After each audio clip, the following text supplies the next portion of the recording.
David used his unique abilities to track down a woman. He pulled out a card he had cherished for many years. It was then that Haley realized he was the little boy from so many years ago. Years earlier, David had been carried off by a lion. Haley and her parents happened to be traveling nearby. The card she held had been given to her by her grandmother after a fortune-telling before their trip. It was said the card could help her avoid danger. Haley's grandmother had also given her a mysterious family potion passed down through generations. Perhaps fate had guided Haley to cross paths with David. Haley found David, who had been taken by the lion. The lion did not harm him any further. When the lion saw Haley, its eyes seemed to plead for help. Haley then gave David the mysterious potion. Before leaving, she also handed him the card, hoping it would bring him luck and keep him safe. David was rushed to the hospital, and the doctors did everything they could to save him. His injuries were so severe that he was eventually declared dead. As the doctors prepared to remove life support, David miraculously woke up, determined to resolve the doubts in his heart. He spent 16 years searching, and finally, today, he sensed the presence of his benefactor.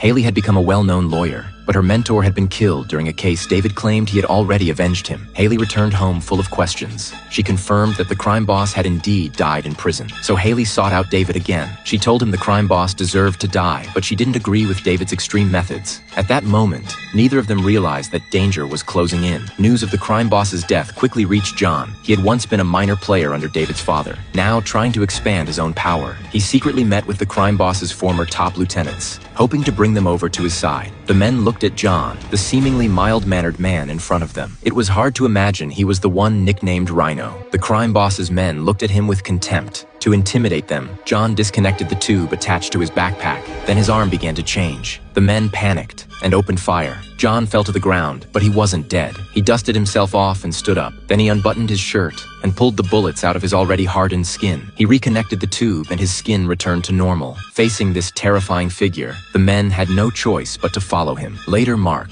one of the crime boss's men, met with David's father. He promised to provide shelter for him. David's father, Jack, considered letting them join, but before he could say anything, he sensed something was wrong. A killer sent by the Rhino suddenly appeared. Fortunately, Jack had already been prepared, but his youngest son was so frightened he hid. Jack was disappointed by this. He wanted his son to be brave, not someone who ran at the first sign of danger. News of the failed assassination quickly reached John. One of his subordinates brought him a USB drive. It contained footage of David escaping from prison. When John learned that the legendary hunter was Jack's son, he was stunned. If father and son reconciled, they would be unstoppable. John then sent a strange assassin with extraordinary powers. Anyone who made eye contact with him would instantly fall into a hypnotic state. Their minds would shut down completely. With no ability to resist, they could only be dealt with by the man. Now David was about to face danger like never before.